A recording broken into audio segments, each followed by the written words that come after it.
Chapter 10. So the weeks went by, and spring seemed to be over before it began. I went out once with Ian, the guy I met at the dance, to Central Park.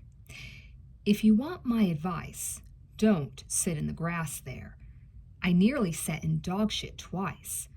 I have died if I had. Ian didn't talk very much the whole afternoon, but whenever I met a guy who didn't say much, I told myself he was deep, and it was up to me to rouse his sensitive soul. Usually there wasn't anything to rouse, but I liked Ian anyway. I don't have to marry him, I thought. He kissed me twice and tried sticking his tongue in my mouth, but it felt like a raw hot dog, and I made him stop. I was glad he tried, though. I was a little nervous the whole time we were together, and scared I'd say the wrong thing. But all in all, it was a pleasant afternoon, and we agreed to meet up in the Hamptons, which was where my job was going to be. I was lonely, though. Without Chloe, even going out with Ian seemed drab. It wasn't the same telling Mom about things like that. I guess it sounds weird saying, without Chloe, because we saw each other every day. But between her running down to her father's law firm after school and her not really listening or talking to me when I called her, I felt like she was gone. It's hard to explain. It's like I had a hole inside, and I kept waiting for her to come back so it would go away. Then suddenly, bang, school was over. I couldn't believe how quickly the time had gone by. I did well on all my exams, even French, but I think Maurice was just being nice. She had developed a real soft spot for Chloe and me, her front row pupils. People began bringing home their gym stuff, and Chloe forgot her locker combination. We had to get the janitor to break the lock, and then it took her 3 days to cart home all the junk she had accumulated. I told her she should take the things she wanted all at once and throw the rest out, so no one would steal anything, but she couldn't part with any of it, and pointed out that no one in their right mind would go through her locker looking for something to steal. When she said that, I had to agree. Finally, we all cleaned out our cubbies, throwing out pages and pages of last-minute panic notes we swallowed whole before exams and forgot the instant they were finished. And we hauled home piles of textbooks we'd probably stuff in some closet and forget about. I can't throw out a book, even a math book. The posters some kids had put on the homeroom walls came down, leaving nothing but yellow tape marks, and the room seemed hollow and unfamiliar, as though it had forgotten us. I knew it would be strange to see someone from the class behind mine sitting at my desk in the fall. Chloe asked me to sleep over after graduation. Graduation wasn't any big thing for us, since we didn't know any of the seniors. We had to march in uniform, sing 2 songs, and that was it. I felt a little sentimental when the whole school sang Jerusalem, but I was glad the year was over and I wasn't a new girl anymore.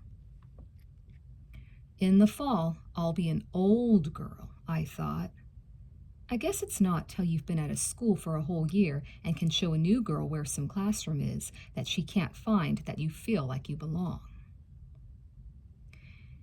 It was early evening and pleasantly cool when we all piled out of the school building for the last time, and Mrs. Fox was waiting in the car to drive us home.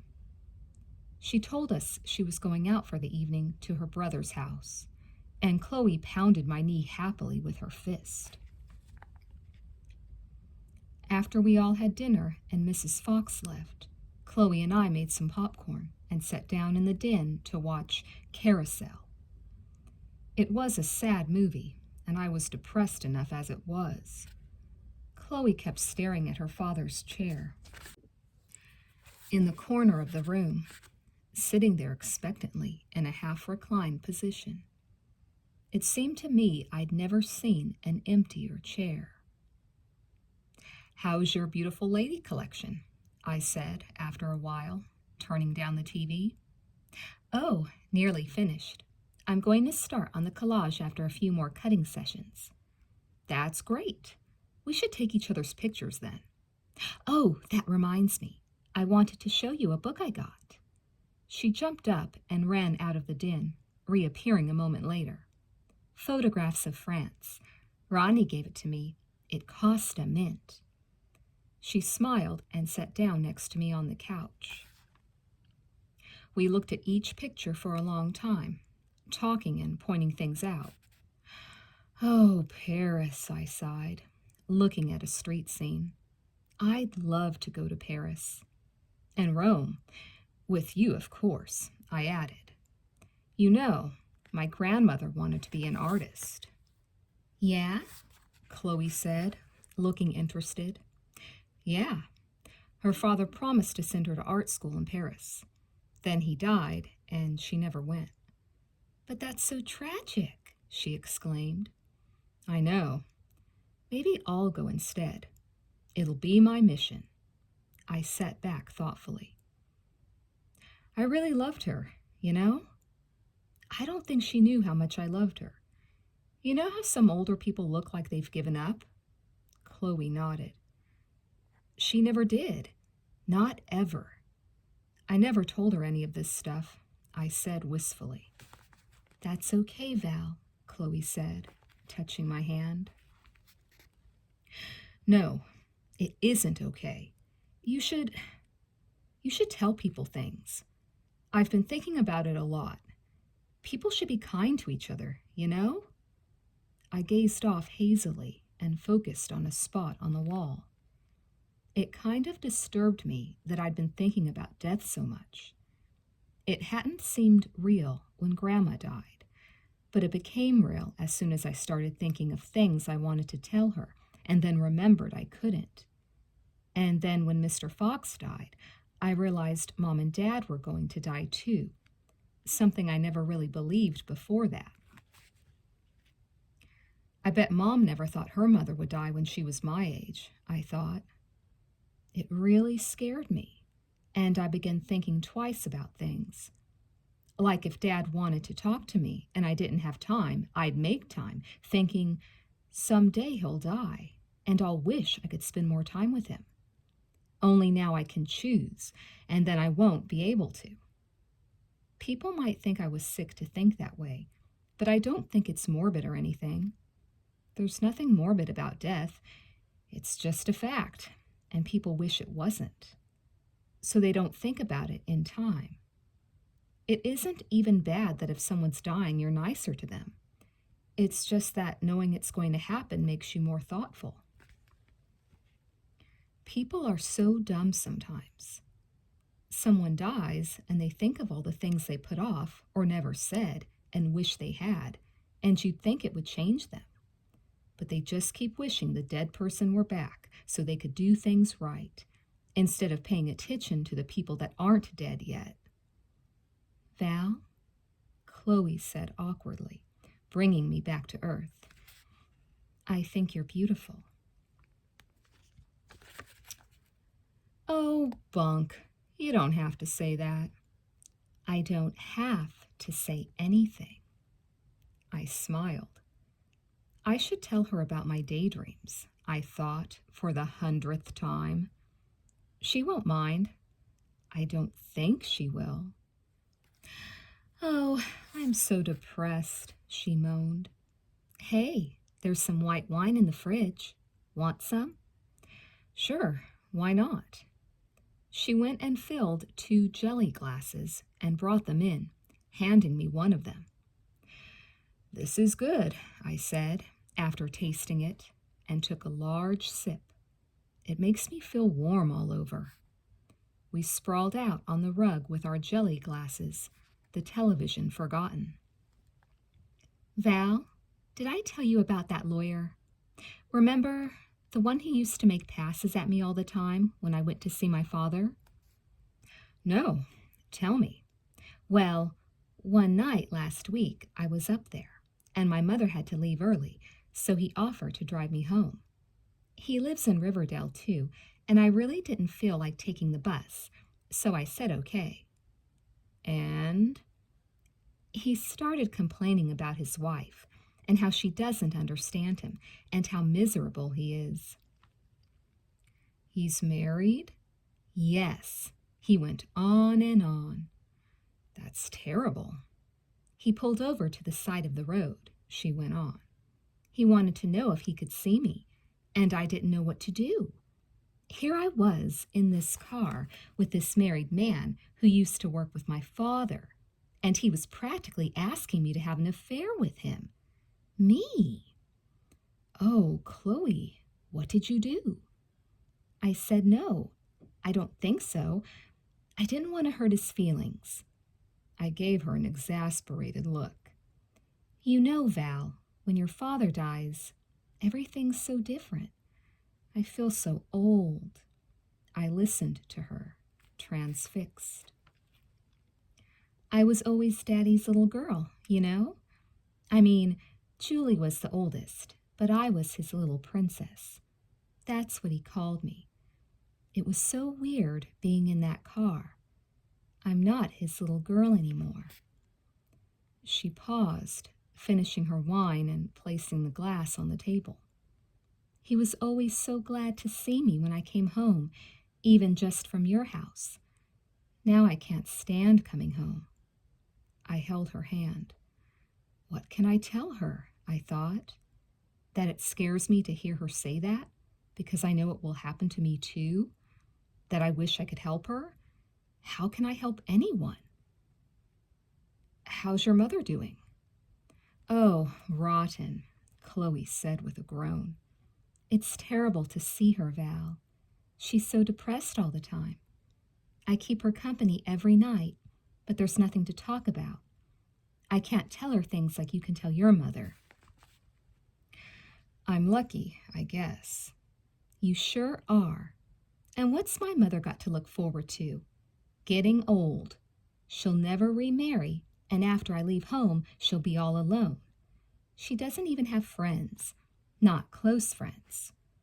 Why not? I said, feeling pleasantly woozy. I guess because she has such high standards. People disappoint her, and she's hard to get close to anyway. So she doesn't make friends. You know, in a crazy way, I feel like I should become her companion and live with her after we get out of school. I looked at her in horror. Chloe, you can't do that. Oh, I know, and I wouldn't. I'd go crazy, but do you know what I mean? I nodded. Poor Chloe. First, she feels responsible for her father, and now she feels responsible for her mother. Chloe, you're too young to worry about stuff like that, I said. Oh? She glanced up at me, and I touched her cheek. Chloe, you're my best friend, my only one. I'd do anything to make you feel better. Anything, just name it. That doesn't help much, does it? Yes, it does. She got up rather unsteadily to turn off the TV, laughing at herself. I think we drank that wine too fast. I feel really drowsy. Me too. In a nice way, though. Let's go upstairs, okay? I don't want to be down here swaying when my mother gets home. Sure. Are we sleeping up there? Yep. We climbed the stairs and walked through the bedroom to Chloe's painting room. Your own studio, I said dreamily. Chloe laughed. My mother says it's a dump, she said, mimicking her mother's voice. I love dumps. The room looked the way it always did. Easels, oil paints, cartons overflowing with clothing everywhere. Chloe dug up a few pairs of old shorts and tossed them to me. Want 'em? Yeah, thanks. Chloe, where'll you be all summer? Oh, We might go away for a couple of weeks this month, to Connecticut. Then I'll just be here. Maybe work at my mom's law firm. Good. I'll probably be in and out of the city after this stupid job. We wandered back into the bedroom. You sleep in here, Chloe said. What about you? I can sleep on the cot in there. But it's stuffy in there. I'll sleep in there. But she wouldn't let me. We changed into big shirts, and I got into bed, and so did she. 5 minutes later, I heard her voice in the dark. Val, are you asleep? Are you crazy? It's hot in here. Do you mind if I sleep with you? Come on. She stepped in like a ghost, her shirt tail bobbing, the moonlight giving her an unearthly glow. Get in, I said, and she did. Thanks a lot. It's much cooler in here. I can't believe it, I thought. I'm actually insulted because she only came in to be cooler. Didn't she? Sure she did. She doesn't think of twisted things like I do. Or are they twisted? I want to tell her, I thought, when it's dark and she can't see my face. I lay there, working up the courage to do it, and finally said, Chloe? But she'd fallen asleep. A little relieved, I looked around at the vague outlines of furniture, feeling comfortably hazy and liquid from the wine. Chloe's clothing on top of the dresser looked like an elephant looming in the dark, the way it was piled. Maybe I am horrible after all, I thought. Maybe she'd never think of me except as a friend. But then, maybe she would. But why hasn't she said anything? She'd be scared, like I am, probably. But Chloe isn't scared of things like that. She never listens to what anyone says, and she doesn't care what people think. No, that's not true. She cares what her mother thinks. Oh, rats, what's wrong with me? Suddenly, Chloe trembled and began to whimper. Chloe, what's wrong? I said, propping myself up on my elbow and reaching out to her with my other hand. Chloe, wake up! She slowly turned her head around and blinked. She was yelling at me, and I was yelling back. It was my fault he died. I reached for her shoulder impulsively, and my hand met her body. Shh, Chloe, it's okay. It's only a dream, I whispered. Where am I touching her? I wondered. I shifted my hand, trying to find her head, but it wasn't there. Then it hit me. I, Valerie Hoffman, am touching her breast. But why hadn't she moved away or turned around? My heart pounding, I went on, slipping my other arm around her and stroking her back gently, the way Mom used to stroke mine when I cried. But it was my fault, she said, crying softly. No, it wasn't. You weren't even there. It was just a bad dream. Shh, come on. Oh, Val, she said, and placed her hand over mine, the one that was on her breast. She held it there for a while, and then I eased it around her back and massaged her, holding her close to me. This isn't sick at all, I thought, closing my eyes. Everything I'm doing because it's what my instinct says to do. She felt warm and frail beneath her shirt as she huddled closer to me. My entire body felt as though a generator had gone on. Miss Udry's words came back to me. Sexual attraction. Is that what I'm feeling right now? Me, normal Valerie, from Riverside Drive? She wants me to do this, I thought. I'm not making it up. It's happening. But what is it that's happening? Only that we're holding each other and it feels good. Is it wrong to feel good about doing this? Chloe lowered her head and rested it on my breasts. They must make a great pillow, I thought, laughing silently at myself. Maybe they're not so bad to have after all. My arm was still around her, and I kept it there. She gave a little sigh and seemed to fall asleep. Then I heard footsteps. A bolt of fear shot through me. Mrs. Fox must be home.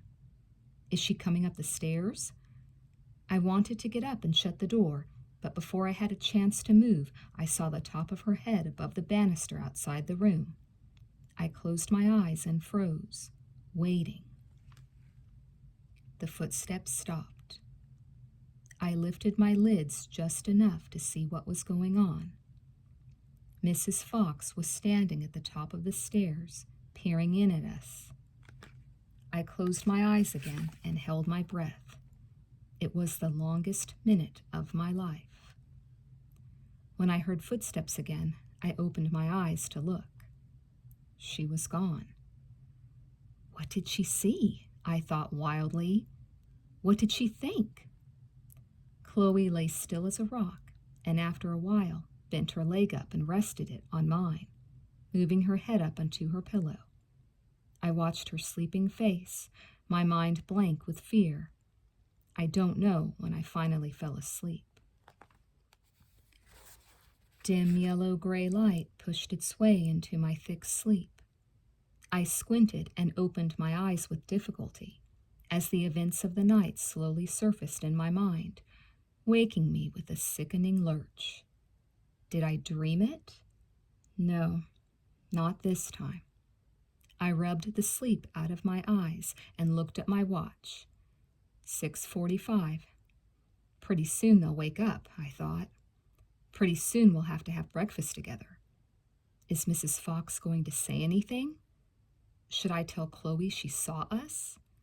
Is Chloe going to pretend last night never happened?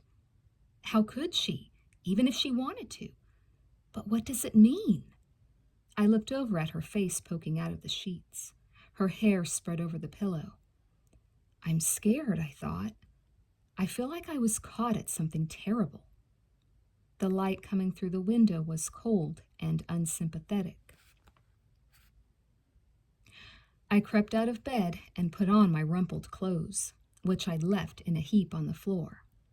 Fully dressed and holding my shoes, I looked back at Chloe's sleeping figure once more, and then inched my way stealthily down the stairs.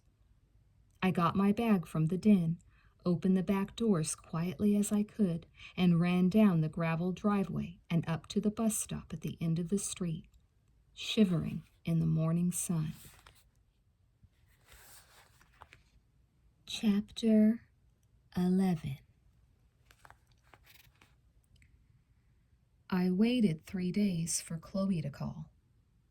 Every time the phone rang, my heart skipped a beat, but it was never her. Whenever I came home from doing an errand or buying things I needed for East Hampton, like Tampax and deodorant and stuff, I asked Mom if anyone had called, but no one had.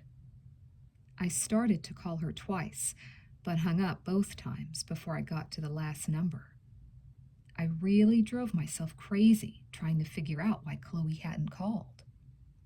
Mrs. Fox must have told her she saw. Maybe she even forbade Chloe to have anything to do with me, I thought, forgetting that no one could stop Chloe from doing anything if she really wanted to. Otherwise, why wouldn't she call me? It was either that, or else I was wrong thinking Chloe had wanted me to touch her. Maybe it was just the wine, and when she remembered everything the next day, she was disgusted. She's probably scared of me. Maybe she thinks I'm horrible and never even wants to see me again. So I brooded for 3 days, knowing that finally something had happened that we couldn't ignore. When we see each other again, I thought, how can we go on being friends as though nothing had happened? It isn't something vague we can avoid talking about, the way it was before the other night, I told myself. What will she say? What will I say? Why won't she call me? Then, before I could even get up the courage to call Chloe and say goodbye, I was whisked off to the Hamptons.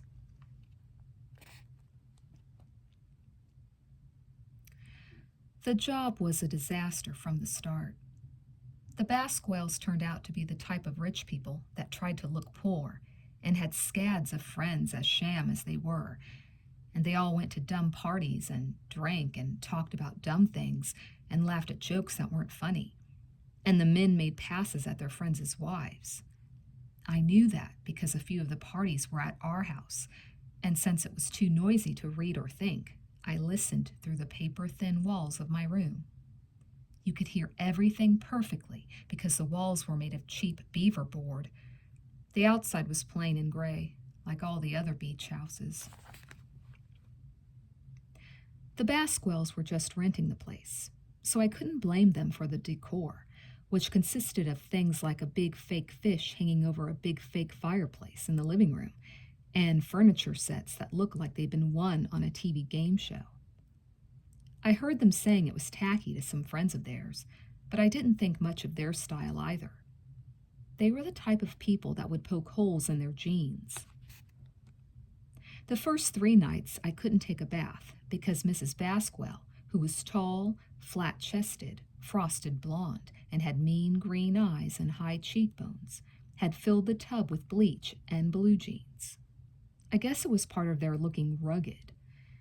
Mr. and Mrs. Basquel were always talking about being rugged and looking rugged, only they couldn't pronounce their R's, so it was wugged. I laughed to myself whenever they said it, thinking what a kick Chloe would get out of it, and then remembered I decided not to write to her. I tried writing a few times the first week, but the letters never sounded right. I was afraid of not being able to see her reaction to what I was trying to say, or even worse, of the possibility that she wouldn't read them. So I tore them up. If I tell her anything, I decided, it has to be in person. It's funny. You'd think being in a house in East Hampton right by the beach would be nice, but it was hell. If Mr. and Mrs. Basquel rubbed me the wrong way, it was nothing compared to their 3 kids. They drove me bananas. Colin was 7 and the eldest. He was hyperactive, and his hands never stopped flailing and thrashing.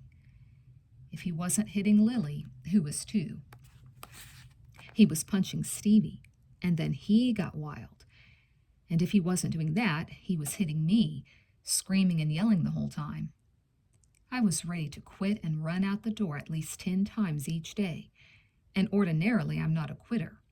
But I was really miserable, and those damn kids threw tantrums like they were going out of style. According to Mrs. Basquel, however, I was not to reprimand them. I was to be calm and ignore it.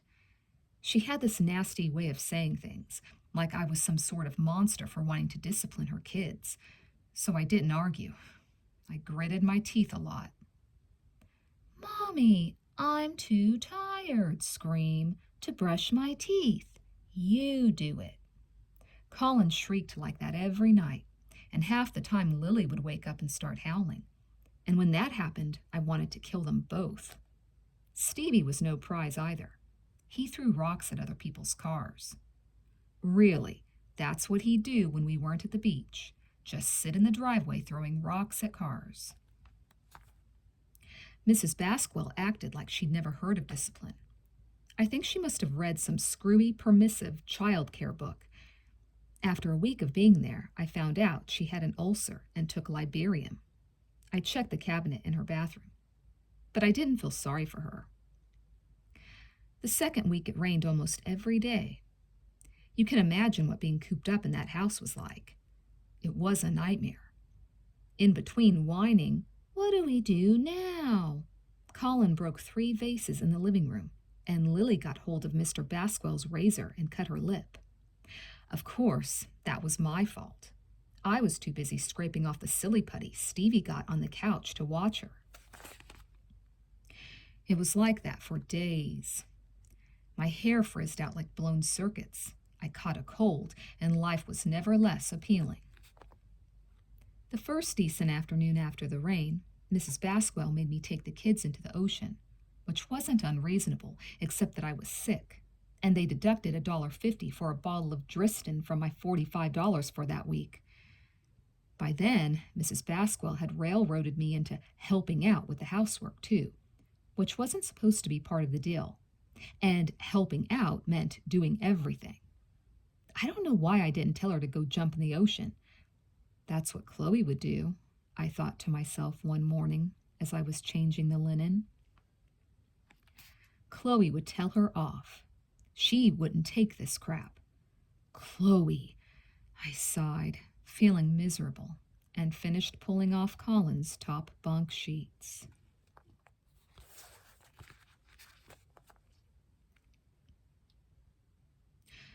I met Anne on the beach one day. Mariana Porco, to be exact. She was a mother's helper, too, and she began visiting me in the evenings. She was kind of boring, Catholic like Chloe was, only I don't think Chloe believed a word of it. Had the worst case of acne I'd ever seen, and she was very nice in a prim sort of way. She was a poor substitute for Chloe, but then anyone was, and I was grateful for her company. Colin wets his bed every night, I told her one evening as we were whispering in my tiny room. Oh boy, she said, rolling her eyes. And he won't let his parents close their bedroom door at night. Won't let them? She lets that maniac dictate around here, I grumbled. You mean they sleep with the door open every night because of him? I nodded. Once, at 2 a.m, after they'd been out, I opened my door a crack, listening for sounds coming from their bedroom. I thought maybe I'd hear them doing it, but they must have gone to sleep instead. And he sleepwalks, too, I continued. He stumbles around and wails for his glasses. It spooks me out. I can't stand it here. You should quit. I can't believe they treat you the way they do. Believe it, believe it. I'm telling you, I'm housekeeper, babysitter, everything. Those damn kids wake up at 5:30, and I have to get up too. What? Anne said, shocked. When do you get up? Never till 9 or 9:30. Sometimes Mrs. Farber makes Teddy his breakfast so I can sleep. This was unbelievable. Hey, did you do that? She said, pointing at a watercolor I'd done, which was on top of the dresser. Yeah, it's not very good, I said. I have a friend who can paint really well. I think it's great, she said, getting up to examine it. Do you have a lot of friends? I said suddenly. Well, I have 3 or 4 close friends, Anne said thoughtfully. We always do things together. Do you? No, just one. She looked at me questioningly. I guess it depends on what you call a friend. I mean, I have people I talk to, but I only have one friend. I hope I do, I thought, a lump coming up in my throat. Why don't we go for a walk? Anne suggested a moment later. It sounded like a good idea, and I went and told the Basquills we were going out for a while.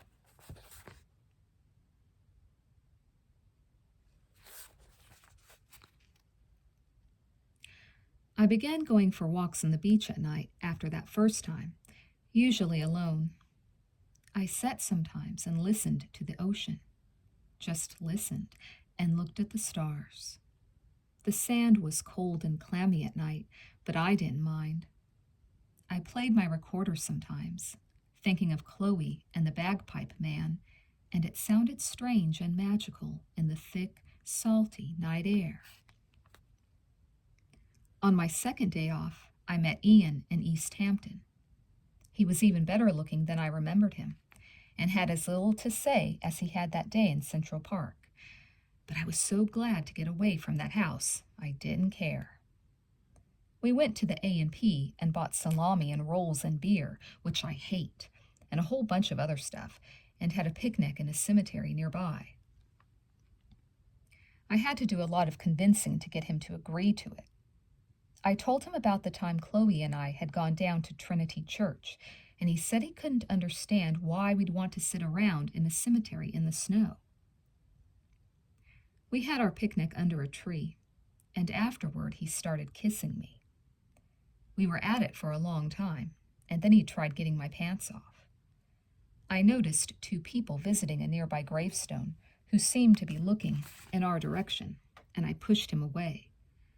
I wouldn't have let him do it anyway. Feeling me up was one thing, but I wanted to be in love with someone before I let them do the rest. Maybe that's old-fashioned, but I couldn't feel good about it any other way. In the late afternoon, Ian hitched back to Southampton, and I walked back through East Hampton, past the white picket fences and big white houses with deep, cool, lush trees lining the street, and big bushes of blue hortensias in the yards. I finally got a ride back to Amagansett, and suddenly I knew I was going to be sick. Instead of going back to the Baskwells, I went to the Farber's house, where Anne lived, and knocked on the door. Mrs. Farber answered, and I said, "Can I please throw up in your bathroom?" I must have looked really green, because Mrs. Farber wordlessly took my bag and ushered me into the bathroom. Afterward, I fell asleep on Anne's bed, resolving never to eat salami again, and when I woke up, I felt much better. We all sat in the living room and talked. Anne, as I said, was nice and kind of quiet. But Mrs. Farber was great, and she hated the Baskwells. She was as sarcastic, cynical, and bitchy as I was, and we had a blast. "I can tell them and their friends a mile away," she said. "Oh, yes, because they're all in their identical, wugged, beachy, casual outfits. Carefully casual, of course. Of course. And they don't wear things because they like them. They wear them because they're in. Even if it looks terrible," Mrs. Farber said, laughing. "The men's tanks are too small, and the women, they all wear those disgusting skin-tight terry things," she said. "And they all sit on the beach and discuss their tennis clubs and plastic surgery and compare anklets. Very chic. We knocked the kids. We knocked the Baskwells. We knocked everything. I'm going to quit," I told them gravely. "When?" I told my father I was going to tell them some story about a sick relative, and he just said to tell him when to get me. I had told Mom and Dad about the Baskwells. When I told Mom about the Driston, she let me talk to Dad while she went to pour herself some vodka. Mom absolutely never drinks. I couldn't even bring myself to tell her then that not only was I a zookeeper for 3 satanic peewees, I was a housekeeper too. I finally told Dad when I was getting desperate to cut out. "Why don't you tell them the truth? Those kids need 3 mother's helpers," Mrs. Farber was saying. "I'm scared." She rolled her eyes.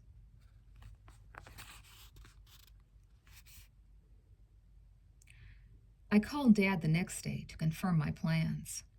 He would come on Saturday to get me. I told the Baskwells my story, and they seemed to believe me, which was pretty amazing since it was the most transparent-sounding excuse I'd ever given. They were a little upset because of the inconvenience, and began hunting immediately for a replacement for the remaining week and a half. As soon as I told them I was leaving, I began feeling better. For a while, I'd toyed with the idea of getting Stevie run over by a truck or suffocating Lily, but I didn't care anymore. I didn't have long to go. On Thursday night, I went out to the beach.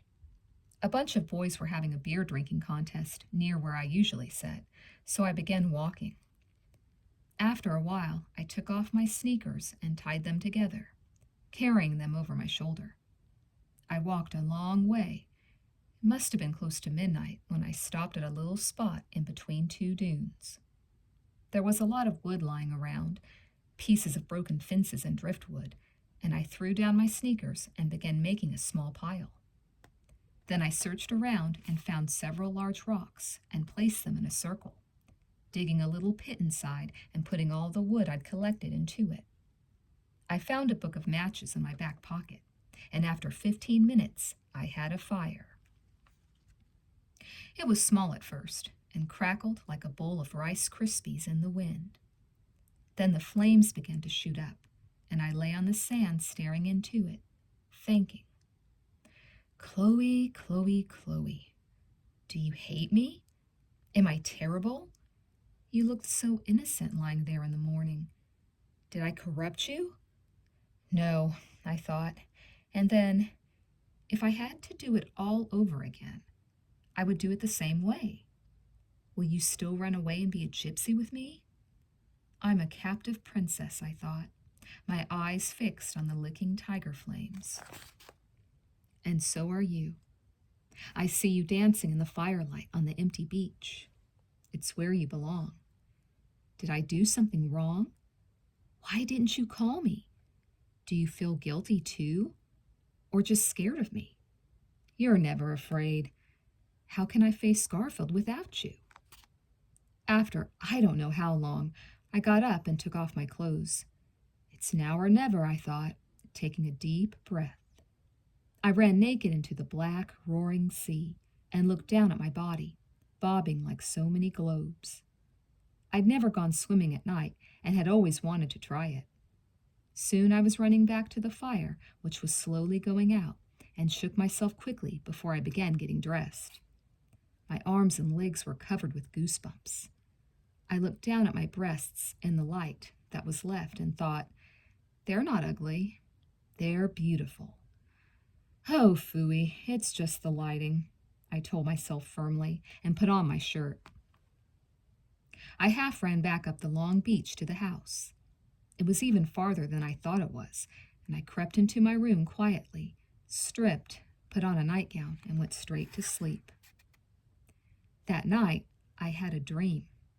It was so startlingly vivid, it frightened me. I forgot most of it as soon as I woke up, but the end of it stayed with me, coming to me again and again all day. Chloe was kissing me on the lips. I had to talk to her. I couldn't put it off any more. I waited till late afternoon, and when Lily was napping and the others were out at the beach, I called her house. There was no answer.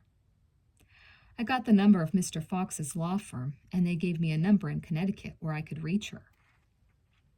I thanked them and dialed the number they'd given me. I held my breath, and Chloe answered the phone. Chloe, I said hesitantly. Val? Chloe? Val! Oh, Chloe, I had to call you. I got your number from someone at the firm. Is it okay? Yeah. Where are you? In Amagansett, I said, as though I were saying Japan. I'm quitting. I'll be home tomorrow. What are you doing in Connecticut? I told you I'd be here, remember? Mom rented a house. Should you be calling me long distance? You're damn right I should. Aren't you glad to talk to me? Yes, of course I am. Chloe, I had a really weird dream about you. I'm almost afraid to tell you. Don't be afraid. What was it? Did you murder me? No, I said, shifting uncomfortably. Chloe, I have to talk to you. She was silent. Yeah, she said finally, but not now, when I see you. Oh, that's okay, I said hurriedly, whenever you want. Look, I'm going home on Sunday. Will you be in the city? Till the end of next week. My father's picking me up, and we're going to the city instead of straight to Massachusetts. Okay, how about Monday? Monday, sure. Okay, Monday then. I'll be over at 4 o'clock. Look, I've really got to go. I have to wash my hair. Why? I said suspiciously. I'm going to play tennis. With a guy? Yeah. Oh, I said despondently, and stared off at the wall. Val, don't sound so sad. I'll see you Monday, okay? I'm so glad you called. My face lifted itself. I was afraid I'd never see you again, I whispered. Oh, sure. Well, you will. Oh, gotta go. Bye. I heard a loud smack as she kissed me through the receiver and hung up. Chapter 12. It was sweltering in the city on Monday, but it felt like paradise being free again. I went out for a while in the early afternoon to buy some food, and the sidewalks seemed to shimmer in the heavy, humid summer haze. Before I went home, I went into the park and saw all the kids that couldn't go away for the summer running around the playground, with bushed-looking mothers or nannies mopping their foreheads on nearby benches under sickly city trees. Soon I turned back and trudged up the hill with my grocery bag, wondering nervously what Chloe and I would say to each other. Dad was out and wouldn't be home till late, and I was glad. Boy, if he knew what Chloe and I had to talk about, I thought, would he ever be shocked? I spent the rest of the afternoon in the house, tinkling on the piano, turning the TV set on and off, trying to read magazines, but I couldn't concentrate.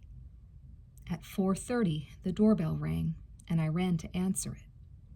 I flung open the door, and Chloe was standing there wearing white linen pants I'd never seen before and a blue shirt.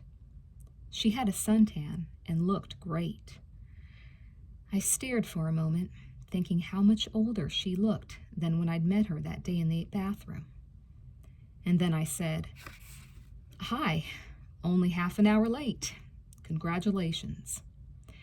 She picked up her bags and came toppling in, kissing my cheek. "Now, don't be catty, Val. I couldn't help it. See, I had to—" "Don't worry, it's okay. Come on." We went into my room, and Chloe dropped her things and sat down on the radiator by the window. "Want something to eat?" She shook her head no. "You look great. What are you all dressed up for?" "I'm meeting my mother for dinner downtown." There was an awkward silence, and finally she squealed, "Well, aren't you glad to see me?"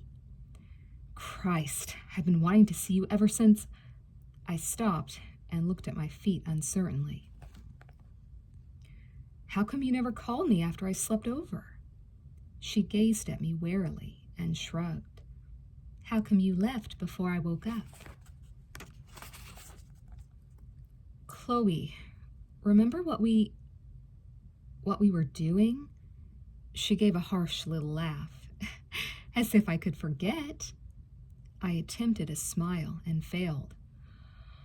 "Well, Chloe, I knew I was going to cry." She got down on the floor with me and poked my nose gently. "What's the matter, Dollface?" I hid my face in my hands. "Get away. I'm not a doll. I'm me, and I'm awful, and I'm sorry." 2 tears squeezed out, and I wiped them away and looked at her. "Chloe, your mother saw us." "I know." My head began to spin. How could she know? "I was awake too. I didn't want you to know. I was scared. That's why I didn't call." "You were scared of me," I said, more to myself than to her. So I was right. I had scared her. "No." "Of your mother?" "No, Val. Of myself, I guess." I began fiddling with the fringe on my bedspread. "Did your mother say anything?" Chloe got up and sat back down on the radiator. "No, not a word. That's what was so creepy. All this time I'd been worried Mrs. Fox had forbidden her to see me again, and she hadn't even mentioned it. But you know what she did do?" I raised my eyebrows questioningly. "She found that box with my beautiful lady collection under my bed, and she threw it out." "She— what? What did she do that for?" "She said, 'What kind of girl are you?' She made me feel like some sort of pervert for collecting them. She doesn't understand.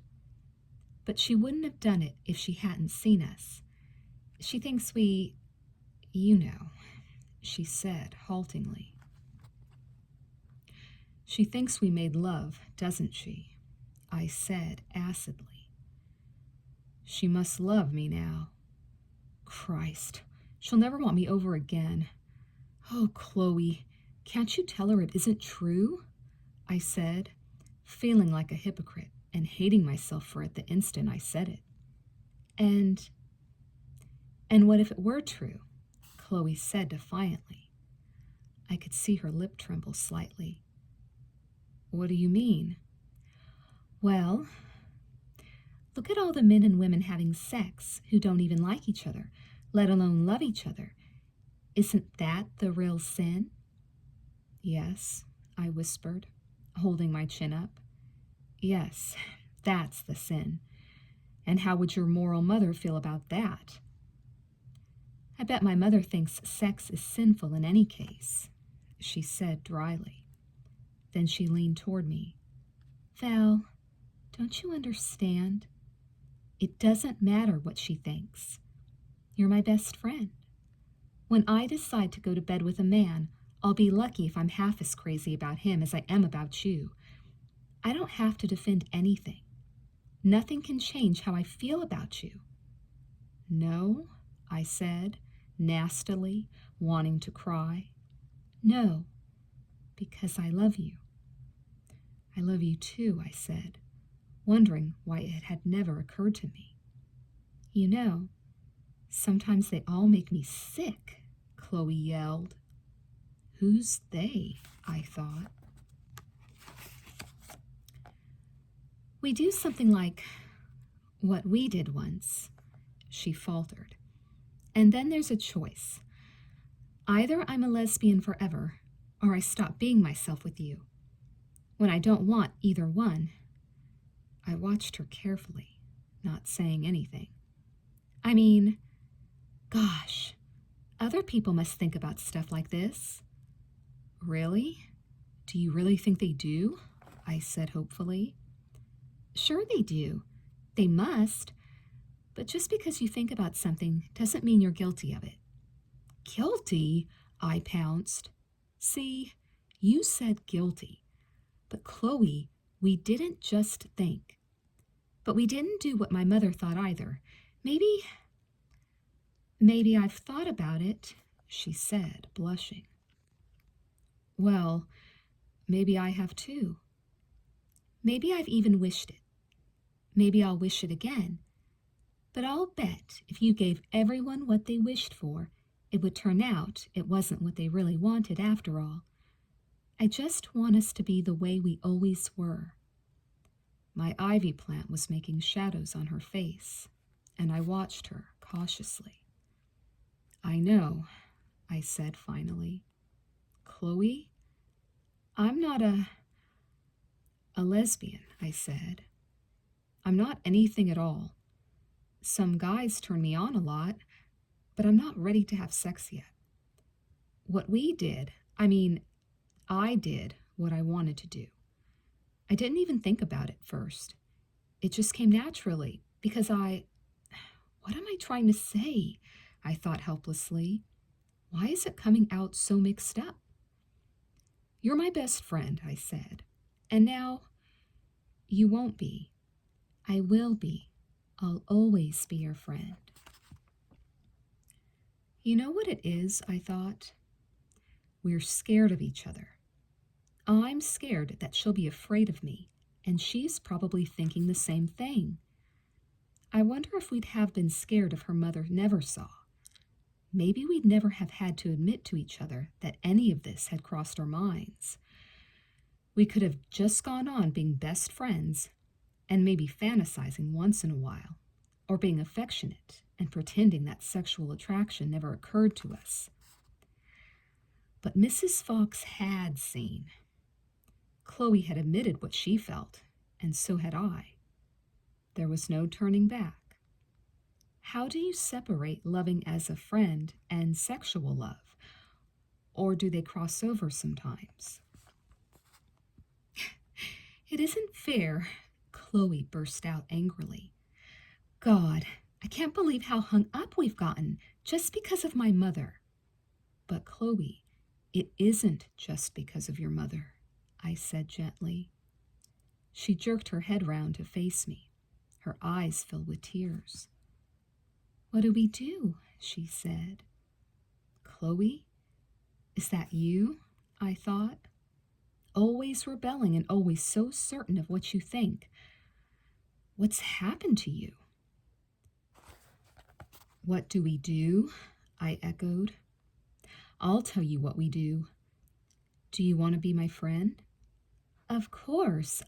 Are you sure? You're not afraid or turned off? Yes, I'm sure. Okay. Do you want to be my lover? Am I saying this? I thought incredulously. Am I admitting that it's a possibility? No, she mouthed inaudibly. Sometimes I thought I did. I just want us to be friends like we always were, and to think what I want, like everybody else. But, I said, less sure of myself, I can still kiss you goodbye and stuff, like we always do. I paused and looked at her bleakly. Is it the world out there making us feel guilty? I thought. Is it the world saying, either you're a lesbian or you're not, with no room for Chloe and me? I mean, I feel like we don't fit into any slots at all, and they want us to, but we can't, I said. There was that invisible they again. Who are they? Nobody knows about the feelings we have for each other. Nobody is literally trying to force us to choose anything. And then gradually it came to me. They must just be us. We're trying to put ourselves into slots and condemning ourselves for not being able to. We don't have to fit into any slots, Chloe said. So let's stop trying. I moved closer to her and looked up at her face. Suddenly, it didn't matter to me anymore whether things were right or whether they were wrong, whether the attraction we felt for each other was good or bad. I'd been looking for some kind of judgment or approval, but when I asked adults like Miss Udry or Mom, they didn't know any more than I did. But I can decide, I thought. I've been so worried about what other people would think, I never asked myself what I thought. It isn't wrong, I thought. It isn't bad. Maybe for someone else it would be, but it isn't for me. Chloe, that guy you played tennis with, that's just the beginning. Pretty soon you'll forget all about me, I said flatly. Are you nuts? No, it's true. Once my cousin Shirley was supposed to have me sleep over at her apartment. And then at the last minute, she told me I'd have to come some other time because she had a date. She said that's the way it is when you get older. Chloe looked ready to scream. Well, your cousin is full of shit. I'm never going to be like that. Never. Really, Chloe? You mean it? Damn right I mean it. Oh, I can't stand people like that. Don't you ever get like that, she said, pointing a finger at me. Honey, the day I have that choice, I might lose my head, I said jokingly, but she jumped down and took my chin firmly in her hand. That's exactly it. People like your stupid cousin think if you say no to someone, they won't come back. Well, maybe they wouldn't for her, but any guy worth anything will come back for you. You hear me? I smiled. Chloe, I love you. You have to promise me you won't turn out that way. Do you swear it? I take a sacred vow. I, Valerie Hoffman, shall never dump my friends on account of some guy. And since you're my only friend, I added, I swear I shall never dump you on account of some guy. Do you swear it too? I swear it. Okay, that's settled then. Chloe stood up and picked up her bags. Listen, I'm sorry, but I have to meet my mother. I'm late already. As usual, I chided, walking her into the hall. She stopped at the door and looked at me, and I could detect fear in her eyes. Is she afraid that she might break her word, I thought? Or afraid of getting older and maybe having to fight to keep it? Chloe, remember before I said I was sorry about what happened? She nodded. I'm not. I'm not sorry about anything. Me neither. She paused and then said, Val, Wizard of Oz is playing at the MoMA day after tomorrow. Will you go with me? Yes, I said, letting her out. I've had time to think about the Chloe I knew then and all that she meant to me, but it's never been something I could define. One hears of love, and there are probably people who could give you a list of reasons why they love another person. There were times I made such mental lists myself and wanted to tell Chloe all my reasons for loving her. But I realized I only wanted to do it to somehow justify what we'd done and the attraction we felt for each other, and that the list wouldn't tell the truth anyway. What we had done was a part of the truth, but only a part. The rest was a feeling too complicated and too strong to explain. It's hard not to sound heavy-handed when I say all of this. I've never tried to explain it to anyone before. I've thought so often about the conversations we had, conversations about Patty and hip size, about school dances, about the most everyday sort of things, and wondered how I could hear love in them, and whether anyone else would if I told them. As we stared at each other that evening at the door before she left, the feeling was so intense and magnified that I wanted to tell her, and tell her in a way that would last and be with her forever. Comforted only by the sense that she too wanted to tell me something, I searched myself for words, found none, and she stepped into the elevator, waving at me, and was gone.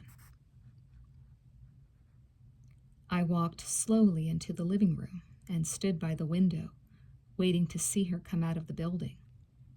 I saw her appear on the other side of the street and began walking toward West End Avenue.